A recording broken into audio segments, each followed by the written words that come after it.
নমস্কার বন্ধুরা, আমি আজকে চানা পনিরের রেসিপি করব। আপনারা দেখতে থাকুন।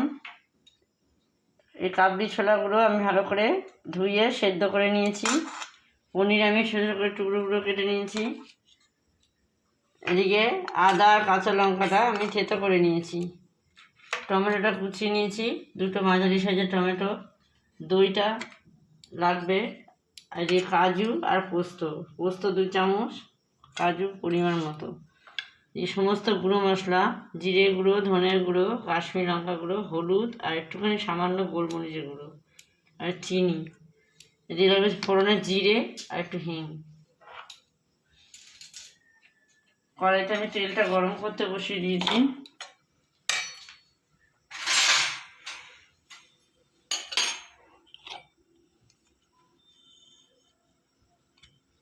তেলটা আমার গরম হয়ে গেছে। পনিরটা আমি ভেজে তুলে নেব।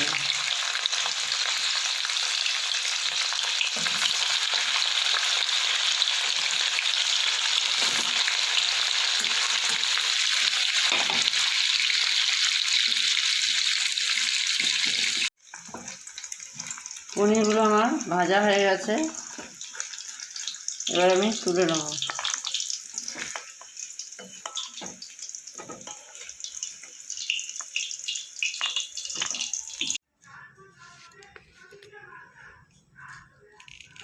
তেলটা আমার গরম হয়ে গেছে, ফোড়নে দেবো গোটা জিরে,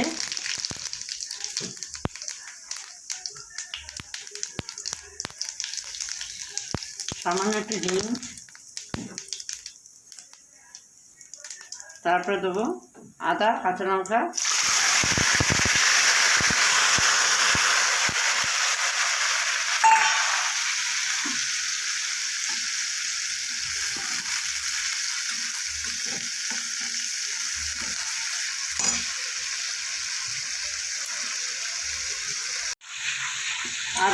আদা কাঁচা গন্ধটা চলে গেছে। এবার আমি দেবো কুচনো টমেটো। আমি যেহেতু নিরামিষ করছি তাই পেঁয়াজ রসুন দিলাম।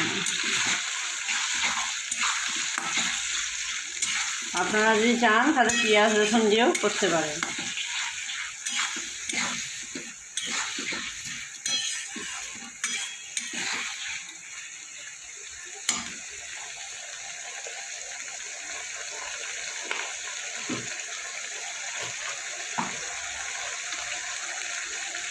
সামান্য একটু লবণ দিলাম যাতে টমেটোটা তাড়াতাড়ি গলে যায়।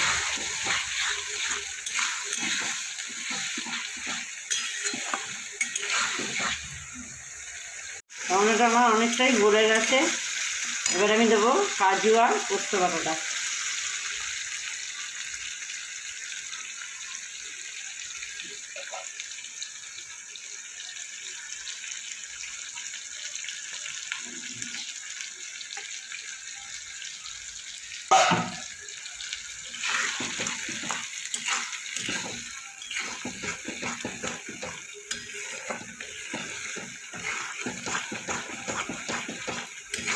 কিছুক্ষণ কষিয়ে নিয়ে আর বাকি মশলাগুলো আমি দিয়ে দেবো।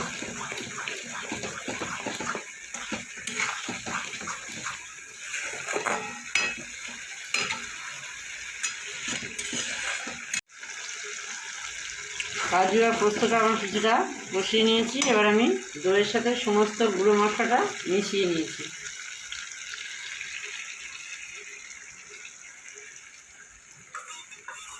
জিরে, ধনে, কাশ্মীরি লঙ্কা গুঁড়ো, হলুদ, গোলমরিচ গুঁড়ো, সমস্ত মশলাগুলো আমি সাথে মিশিয়ে নিয়েছি।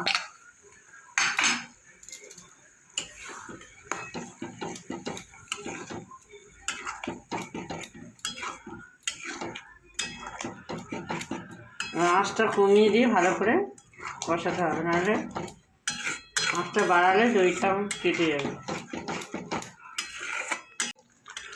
সমস্ত মশলা আমার কষানো হয়ে গেছে, মশলা থেকে তেল ছেড়ে দিয়েছে।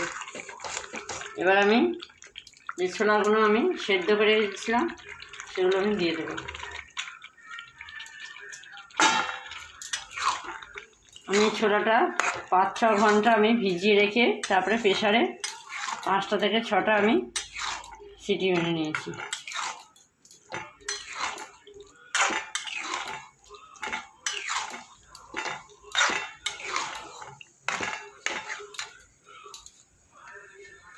এবার দেবো স্বাদ মতো লবণ।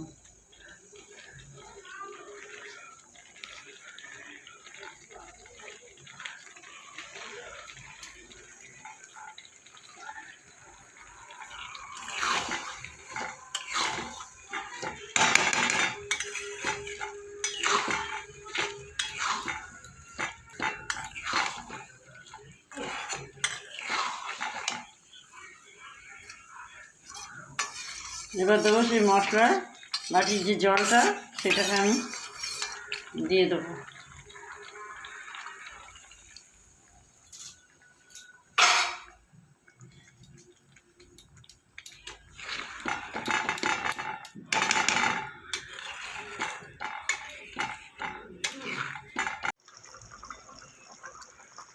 এবার আমি ভাজা পনিরগুলো দিয়ে দেবো।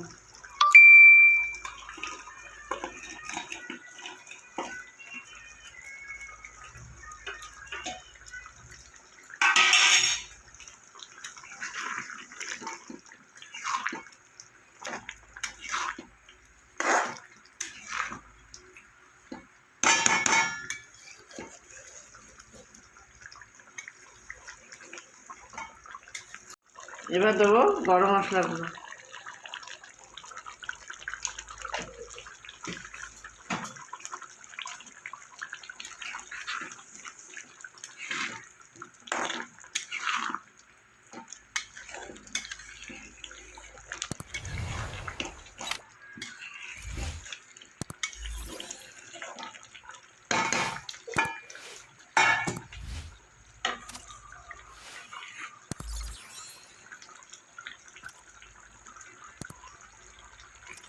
এবার আমি নামিয়ে দেবো।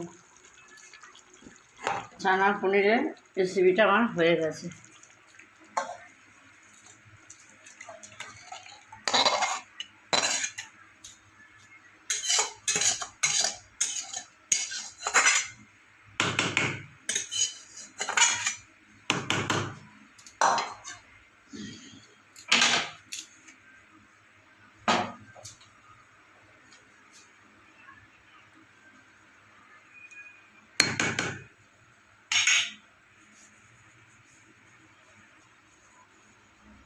বন্ধুরা, আমি বাড়িতে যেরকম ছানা পনিরের রেসিপি করলাম, আপনারা বাড়িতে করে খেয়ে দেখবেন, কেমন হয়েছে আমাকে জানাবেন।